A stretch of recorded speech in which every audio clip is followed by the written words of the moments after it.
दोस्तों, भारत ने एक करारा जवाब दिया है पाकिस्तान की हरकतों का। हमारे ट्राई फोर्सेस ने सक्सेसफुली कंडक्ट किया ऑपरेशन सिंदूर, जहां पर पाकिस्तान और पीओके में रह रहे टेररिस्ट और उनके बेस कैंप्स को टारगेट किया। नौ इस ऑपरेशन के बाद पाकिस्तान के प्राइम मिनिस्टर शहबाज शरीफ, उनके मेंबर ऑफ पार्लियामेंट एंड उनकी मीडिया आज के वक्त में ये गुहार लगा रही है कि हमें भी बदला लेना है और पाकिस्तान बदला लेगा इस अटैक का। अब देखो, अगर पाकिस्तान यहां रिटेलिएट करता है, क्योंकि यहां पर इंडियन आर्मी का, हमारे फोर्सेस का एंड इवन हमारी गवर्नमेंट का स्टैंड क्लियर है कि ये जो एक्शन था ये नॉन रिटेलिएटरी एक्शन था। इसका मतलब है कि अगर पाकिस्तान अटैक करता है तो इसके हेवी कॉन्सिक्वेंसेस पाकिस्तान को उठाने पड़ेंगे। और ऐसे में एक बहुत बड़ा क्वेश्चन ये उठता है कि अगर फ्यूचर एस्केलेशन होता है, so the question is that whether India can take PoK, Pakistan occupied Kashmir, in the wake of operation Sindoor. Now अभी के लिए ये एक एग्जैगरेटेड स्टेटमेंट लग सकता है, लेकिन इसकी पॉसिबिलिटीज बहुत ज्यादा बढ़ चुकी है आज के वक्त में। तो आइए इस लेक्चर में हम इन डिटेल डिस्कस करते हैं कि ऑपरेशन सिंदूर के बाद can India reclaim PoK without igniting a nuclear fire storm.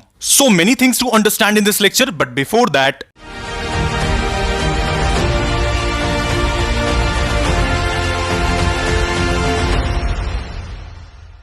देखो, पिछले 2 डिकेड से एक क्वेश्चन है जो अक्सर हर भारतीयों के मन में उठता है कि क्या भारत पीओके को वापस लेने वाला है।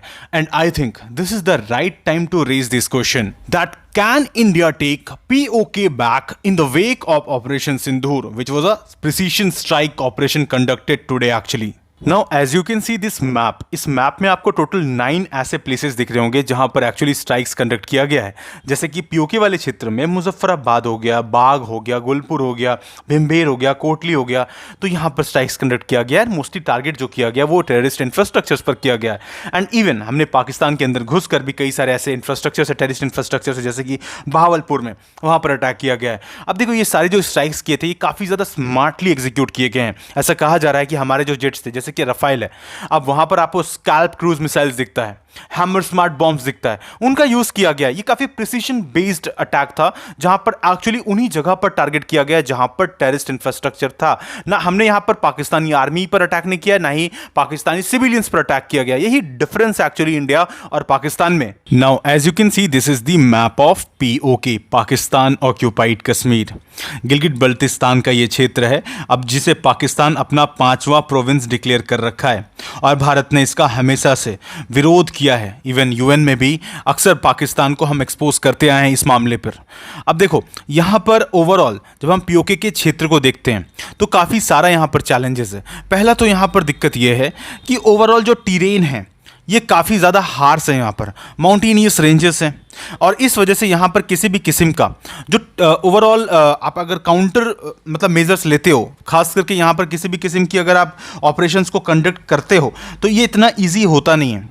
दूसरा ये चीज़ है, ओवरऑल यहाँ पर काफ़ी ज़्यादा अंडर डेवलपमेंट दिखता है। यहाँ की जो युवा पीढ़ी है इनको पाकिस्तान ने ऑलरेडी ब्रेन वॉश करके टेररिज्म के तरफ कहीं ना कहीं मोड़ रखा है। तो होता क्या है कि इन टेरर इंफ्रास्ट्रक्चर्स पे इनको ट्रेन किया जाता है, ब्रेन वॉश किया जाता है, जिसके बाद क्या होता है कि ये इन्फिल्ट्रेट करते हैं भारत में, मतलब कश्मीर में, और यहाँ पर आकर इस तरह की मतलब भयानक एक्टिविटीज़ को, टेररिज्म को यहाँ पर फैलाते हैं और जिसका ही नतीजा हमें पहलगाम जैसा अटैक दिखता है। राइट, तो यहाँ पर पाकिस्तानी आर्मी डायरेक्टली इन्वॉल्व रहती है। और देखो, पीओके को लेकर हमारा हमेशा से क्लियर स्टैंड रहा है कि PoK is an integral and alienable part of India, और ये हमेशा से हमने क्लियर रखा है, चाहे बात पार्लियामेंट्री रिजोल्यूशंस की हो, गवर्नमेंट स्टेटमेंट्स की हो या इंटरनेशनल फोरम की हो। जैसे 1994 का एग्जांपल ले लो।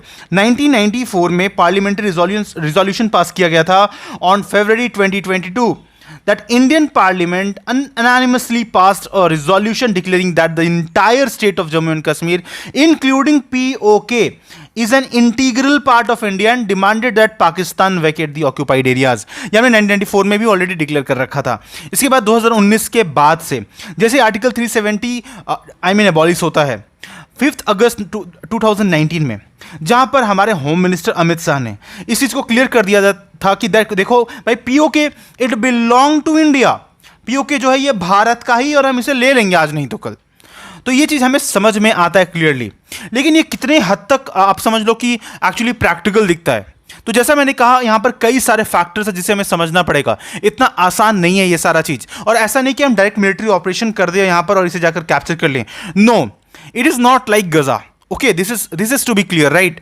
तो यहां पर बहुत सारा चैलेंजेस है जिसे हम समझने की कोशिश करते हैं। ये तो देखो यहाँ पर जैसा कि मैंने कहा काफ़ी सारे चैलेंजेस है, चाहे बात टेरेन की हो जो कि अप्रॉक्सीमेटली 13,000 स्क्वायर किलोमीटर के आसपास फैला हुआ है, माउंटेनियस टेरेन है जहाँ पर आप ऐसा समझ लो कि जो लोकल मिलिशिया और पाकिस्तानी फोर्सेस है, मतलब जो टेरर कैंप्स यहाँ पर और जो टेररिस्ट्स हैं वो कहीं ना कहीं इस चीज़ का बहुत ज़्यादा यूज़ करते हैं डिफेंसिव वॉरफेयर का, जिस वजह से यहाँ पर किसी भी किस्म का काउंटर ऑपरेशन अगर मैन टू मैन वॉर हुआ तो it will be very difficult, मतलब टेरिटोरियल तरीके से अगर हम जाकर अटैक करेंगे तो it will be not easy for India that to attack directly and capture PoK, क्योंकि बहुत सारा चैलेंजेस यहां पर एसोसिएटेड है। अगेन यहां पर मोबिलाइजेशन करना पड़ेगा आपको, यहां पर कहीं ना कहीं बहुत ज्यादा लॉजिस्टिक सप्लाई करना पड़ेगा।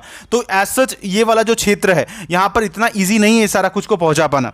अगेन यहां पर एक बहुत बड़ा थ्रेट रहता है न्यूक्लियर डिटरेंस का, क्योंकि मान लो कि अगर पाकिस्तान के हाथ से कल को पीओके चला जाता है तो वो बौखला करा के या फिर यहां पर एक बहुत बड़ा न्यूक्लियर एस्केलेशन हो सकता है। It can prompt nuclear escalation, इस तरह की बातें की जाती है, बिकॉज पाकिस्तान का जो न्यूक्लियर आर्सेनल है ये किसी रिस्पॉन्सिबल हाथ पर नहीं है, and Pakistan is itself a rock state and a failed state.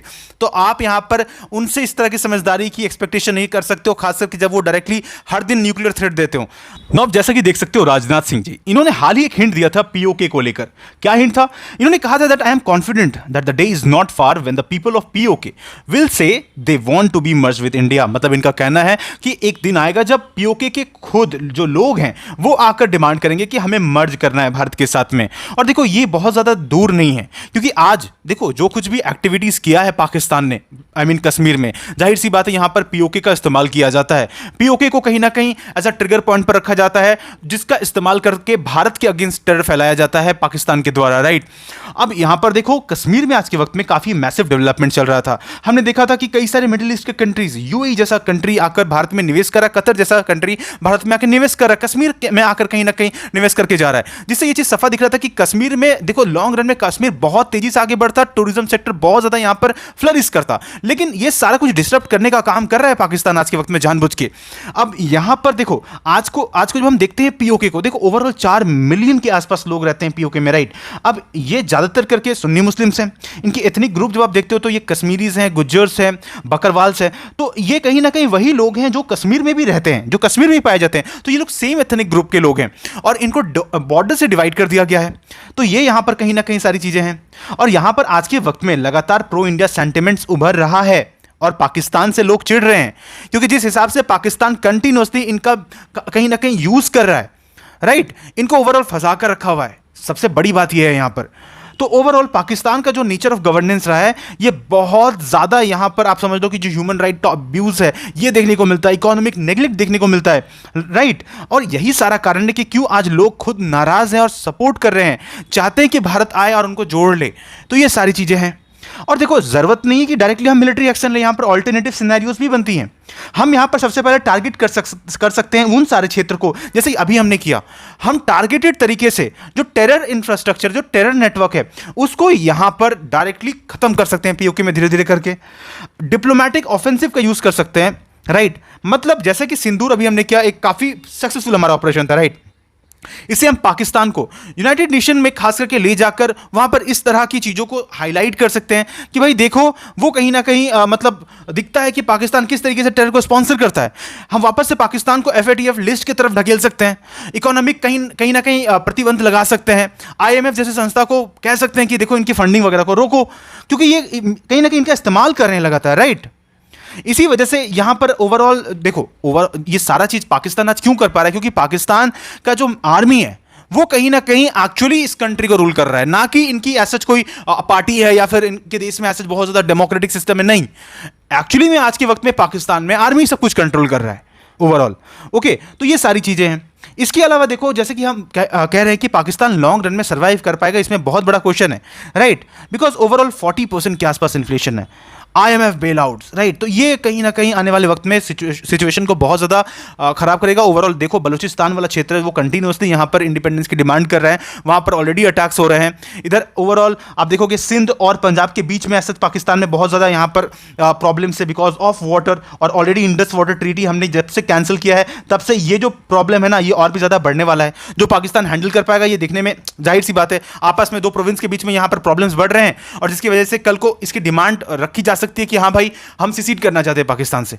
तो ये सारी चीज़ें कहीं ना कहीं सिचुएशन जब बनेगी तो ये बहुत अच्छा मौका होगा कि इंडिया यहाँ पर बिना कुछ ज़्यादा मिलिट्री इंटरवेंशन किए ओवरऑल पीओके को वापस रीगेन कर सकता है।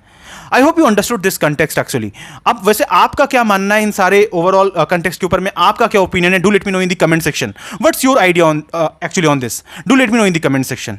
और दोस्तों इसी तरह के और भी अपडेटेड लेक्चर्स के लिए, क्योंकि अभी लगातार इससे डेवलपमेंट्स आएंगे and I will make updated lectures for you guys. Okay, so I hope you understood this lecture and at last may God bless you all.